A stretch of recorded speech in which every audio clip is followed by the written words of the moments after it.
अस्पताल में जो संक्रमण का मामला था जिसको लेकर आगे जांच की जा रही थी उसमें आज रिपोर्ट आ सकती है। आपको बता दें कि 17 मरीजों की आंखों का ऑपरेशन हुआ था। ऑपरेशन के बाद उनकी आंखों में संक्रमण का पता चला था और संक्रमण के बाद इन लोगों के सैंपल लिए गए थे। कुल 47 सैंपल लिए गए जिनकी कल्चर रिपोर्ट से अब पता चलेगा कि संक्रमण की वजह क्या रही।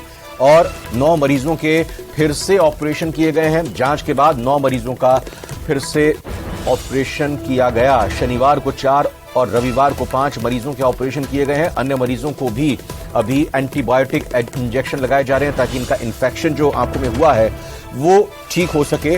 और ऑपरेट किए गए जो 71 मरीज थे कुल, उनमें से 17 मरीजों की आंखों में इन्फेक्शन हुआ था और इन 17 मरीजों में से हमने आपको बता दिया कि 9 मरीजों के दोबारा ऑपरेशन हुए हैं और ये अभी जांच का विषय था और इसी लिहाज से अभी कल्चर रिपोर्ट आने वाली है। जो सैंपल लिए गए थे उस सैंपल के आधार पर पता लगाया जाएगा कि क्या जो इंस्ट्रूमेंट थे ऑपरेशन करने वाले उनमें इन्फेक्शन था और जाहिर तौर पर जो इन्फेक्शन आया है उसका कारण तो पता चलेगा ही, लेकिन इससे पहले ही एहतियात के तौर पर जो तमाम इंस्ट्रूमेंट्स होते हैं, औजार होते हैं थे उस दौरान ऑपरेशन करने के, उनको वहां से हटा दिया गया था और उनकी भी जांच हुई थी। अभी ये बड़ी बात है जानने की क्योंकि इतनी बड़ी संख्या में जिस तरीके से 71 ऑपरेशन हुए और 17 मरीजों में आंखों में इन्फेक्शन आया, उसका कारण क्या है और उसके बाद ये सुनिश्चित किया जाएगा कि यह जो कारण सामने आ रहा है उसके पीछे जिम्मेदारी किसकी है। हमारे संवाददाता महेश और जानकारी के साथ जुड़ चुके हैं। महेश, कब तक रिपोर्ट आ जाएगी? जी बिल्कुल, देखिए आज उम्मीद की जा रही है कि आज यहाँ पर जो ये रिपोर्ट है वो आ सकती है और उसके बाद में ये पता लगाया जा सकता है कि जो सैंपल लिए गए थे उसमें आखिर किस वजह से ये संक्रमण जो है वो फैला है। लेकिन स्यूडोमोनास इन्फेक्शन की जो बात है वो यहाँ पर 17 मरीजों में जो है वो मिली है, क्योंकि 71 मरीजों के कुल यहाँ पर जो है ऑपरेशन किए गए थे और उसके दौरान में 9 मरीजों के फिर से ऑपरेशन करने पड़े हैं। और कल रविवार को भी 5 मरीजों के ऑपरेशन किए गए थे। उसके अलावा आज भी ये देखा जा रहा है कि किस तरीके से जो और मरीज हैं उनमें ये संक्रमण नहीं बढ़ा हो। हालांकि डॉक्टर्स कह रहे हैं कि जो अभी मरीज हैं 17 मरीज जिनको लाया गया था वो अब इम्प्रूविंग हालत में है और उनकी अब तबीयत ठीक बताई जा रही है। लेकिन बावजूद इसके वे इसको हल्के में नहीं ले रहे हैं और इसके कारणों का भी पता लगाने के लिए अभी तक 47 सैंपल जो है वो लेबोरेटरी में भेजे जा चुके हैं। 48 से 72 घंटे तक का वक्त बताया गया जबकि रिपोर्ट सामने आ जाएगी।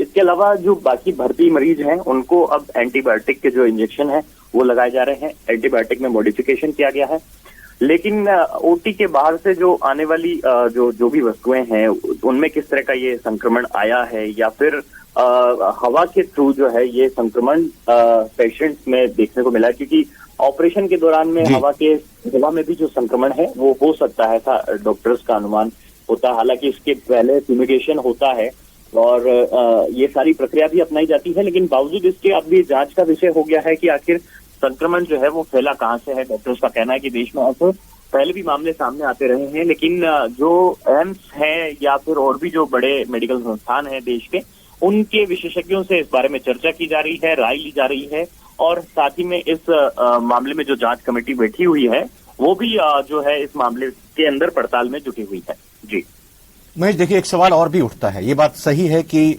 तुरंत एक्शन लिया गया, अब जांच की गई, जो लोग इन्फेक्टेड थे उनके फिर से ऑपरेशन हो रहे हैं, रिपोर्ट आएगी, पता चल जाएगा कि इसका कारण क्या है। लेकिन जिन लोगों के ऑपरेशन हुए, जो गरीब लोग अपना ऑपरेशन कराने के लिए यहां पर आए थे, उनको जिस तरह से भुगतना पड़ा, आप दोबारा ऑपरेशन कर रहे हैं ठीक है, लेकिन फिर भी इस लिहाज से देखा जाए तो उनकी तो कोई गलती नहीं थी इसमें।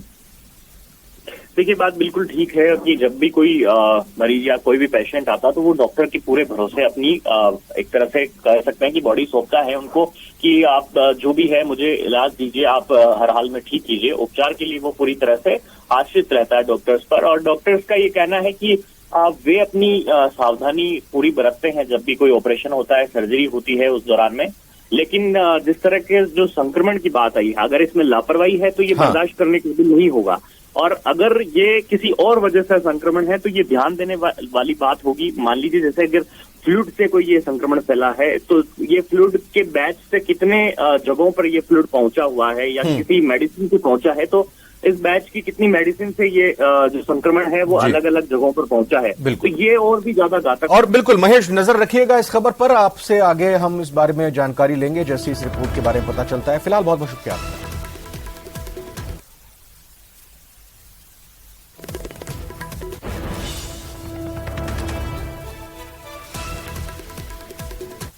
इधर जयपुर में बारिश का कहर देखने को मिला, क्योंकि बारिश के बाद सड़कों पर जल भराव की शिकायतें बढ़ी हैं। पांच्यावाला में सड़कों पर जल भराव से परेशानी बढ़ी है। देर रात सड़क पर 1 से 2 फीट तक पानी इकट्ठा हो गया, जमा हो गया, और पार्षद और light committee chairman Sukhpreet Bansal का बयान भी आया इस संबंध में। उनका कहना है कि इलाके की 70 कॉलोनियों में जल भराव की शिकायतें मिली हैं।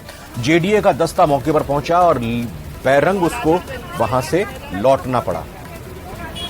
आप इन तस्वीरों के जरिए देखकर अंदाजा लगा सकते हैं, क्योंकि हर बार ये दावा किया जाता है मॉनसून से पहले, ये कहा जाता है कि इस बार लोगों को जल जमाव की शिकायत नहीं झेलनी पड़ेगी, लेकिन बार बार हम देखते हैं कि जब एक ही बारिश में इस तरह की राजधानी की शक्ल सूरत सामने आती है तो फिर सवाल उठना लाजमी हो जाता है। लोगों को बड़ी परेशानी हुई, और आपको बता दें कि यहाँ कहा यह भी गया कि जहां पर वाटर लॉगिंग की यानी जल जमाव की परेशानी आई, अलग अलग कॉलोनी से परेशानी आ रही है। 70 कॉलोनियों की करीब शिकायतें मिली हैं। वहां पर गए भी पानी निकालने के लिए, लेकिन वहां से बेरंग लौटना पड़ा है, और अभी भी लोगों की दिक्कतें पूरी तरह से ठीक नहीं हुई।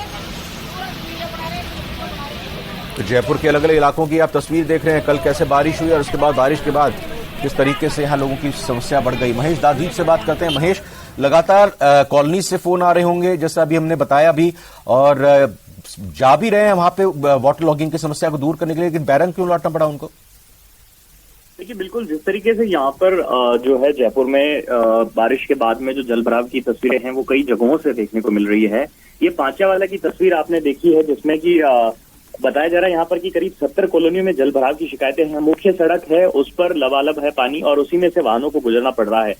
देर रात की जो तस्वीरें हैं उसके बाद से भी जो है अभी भी पानी का जल भराव जो यहाँ पर है वो बना हुआ है, और जेडीए की यहाँ पर टीम पहुंची थी, क्योंकि जल निकासी की जो प्रॉपर है वो व्यवस्था यहाँ पर नहीं है। इसी कारण से जेडीए की टीम भी जो है यहाँ उसको बैरंग लौटना पड़ा है। यहाँ पर जब तक स्थायी समाधान जल निकासी का नहीं होता है तब तक ये समस्या यहाँ पर बरकरार रहेगी।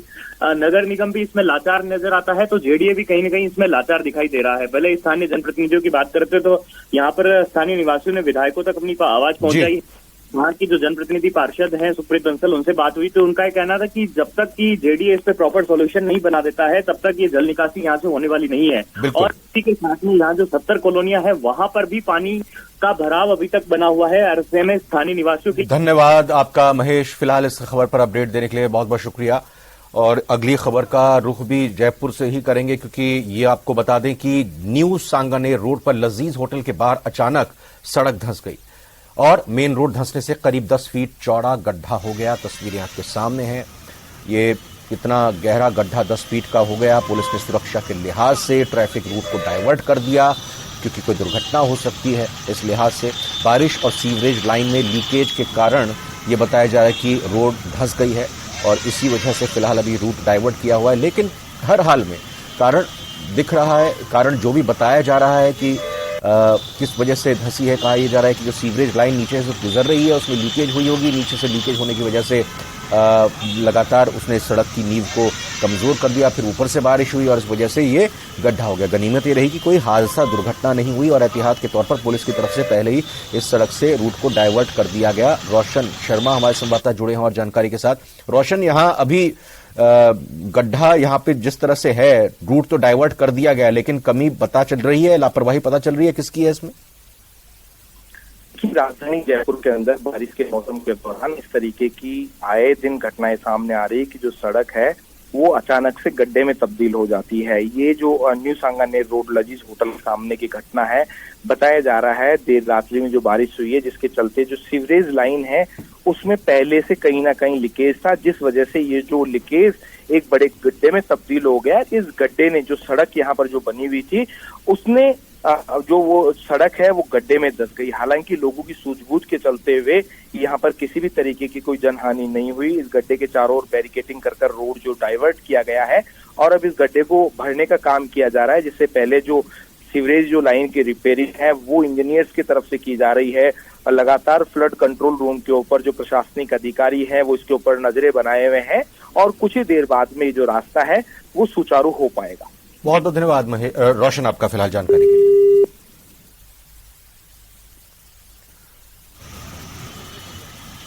तो देखिए कोशिश लगातार ये हो रही है कि सड़क को, यानी ये जो सड़क में गड्ढा बन गया है उसको दुरुस्त कर लिया जाए। और दूसरी तरफ देखिए दो तस्वीरें इस वक्त आपके पास सामने आ चुकी हैं। राजधानी जयपुर की ये दोनों तस्वीरें हैं। एक तरफ सड़क में 1 से 2 फीट लबालब पानी भर गया है। मोटरसाइकिल सवार को आप देख सकते हैं किस तरह से परेशानी का सामना करना पड़ा है उनको। बच्चे बाइक पर बैठे हुए हैं, बीच में ही यहाँ सड़क पर पानी भरने के कारण उनकी बाइक स्टार्ट नहीं हो पा रही, आगे वो नहीं ले जा पा रहे हैं। लगातार लोगों को परेशानी का सामना करना पड़ा। अभी भी कहा जा रहा है कि पूरी तरह से पानी की निकासी वहां पर नहीं हो पाई है। दूसरी तरफ ये आप देख सकते हैं, कहा जा रहा है कि नीचे सीवरेज की जो पाइप है उसमें लीकेज की वजह से सड़क गड्ढे में तब्दील हो गई। अभी इसको भी दुरुस्त करने का काम चल रहा है। फिलहाल टोंक की भी खबर का रुख करते हैं जो कि बारिश से ही जुड़ी हुई है, क्योंकि यहां जिले में जोरदार बारिश हुई है और इसके बाद शहर की सड़कें तालाब बन गई और घरों और दुकानों में पानी भर गया, जिसकी वजह से शहर के लोगों को काफी परेशानियों का सामना करना पड़ रहा है। नालों की सफाई ना होने की वजह से आम लोगों को खामियाजा भुगतना पड़ रहा है। तो एक कोई नदी, कोई झरना, कोई समंदर नहीं है जहां पर एक गाड़ी चलती हुई आपको दिखाई दे रही है। ये दरअसल सड़क ही है और इस सड़क में बारिश होने के कारण ये इसकी सूरत जो है वो बदल गई है या कहें कि बिगड़ गई है और लोगों के घरों में भी पानी लगातार जा रहा है। और दावे हर बार, चाहे वो नगर निगम हो, नगर परिषद हो, सभी की तरफ से किए जाते हैं अपने अपने क्षेत्र में कि हम हर बार मानसून से पहले साफ सफाई नालों की कर रहे हैं, पूरा कूड़ा वहां से हटाया जा रहा है ताकि इस बार लोगों को जल भराव की समस्या का सामना ना करना पड़े। लेकिन जब इस तरह की तस्वीरें सामने आती हैं उससे ये जाहिर होता है और पोल अपने आप खुल जाती है। टोंक के मालपुरा की खबरें, ये तस्वीरें।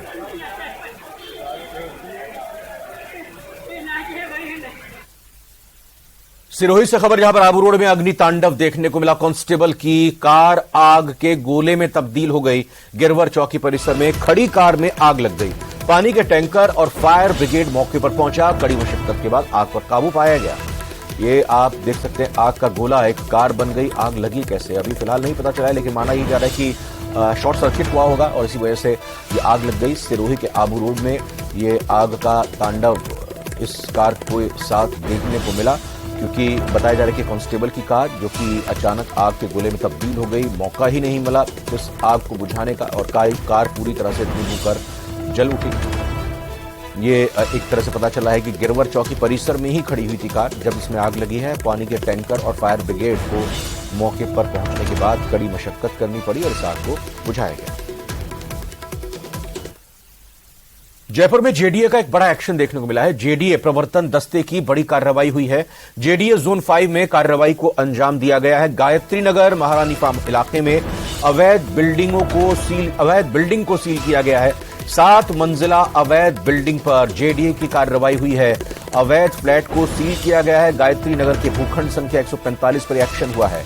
ये तस्वीरें भी आप देख सकते हैं किस तरह से यहां एक्शन लिया गया है और ढहाया जा रहा है उस अतिक्रमण को, अवैध तरीके से जो कि निर्माण किया गया है। जयपुर की ये खबर, जहां पर जेडीए का प्रवर्तन दस्ता आज बुलडोजर लेकर पहुंचा जोन 5 में और इस कार्रवाई को अंजाम दिया गया। गायत्री नगर की ये खबर आपको बता रहे हैं, जहां पर महारानी फार्म इलाके में अवैध बिल्डिंग को सील किया गया। 7 मंजिला अवैध बिल्डिंग पर यह कार्रवाई हुई है। रोशन से और बात करते हैं। रोशन, लगातार जेडीए का प्रवर्तन दस्ता कार्रवाई कर रहा है, अब इसकी जद में ये बिल्डिंग आ गई। देखिए, जयपुर विकास प्राधिकरण के प्रवर्तन दस्ते ने ये जो जेडीए जोन 5 है, महारानी फार्म का इलाका है, इसमें गायत्री नगर योजना में भूखंड संख्या 145, जिसके ऊपर करीब 7 मंजिला जो बिल्डिंग का निर्माण किया जा रहा था, जिसमें बिल्डिंग बाइलॉज की अवहेलना करने पर जेडीए के प्रवर्तन दस्ते ने आज कार्रवाई की।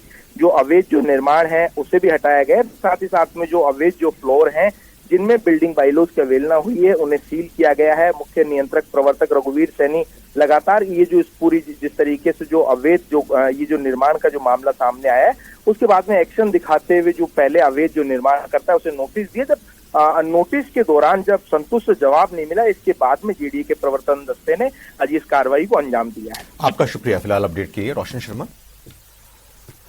और अभी एक छोटे से ब्रेक का वक्त हुआ है, लौटकर तुरंत आते हैं।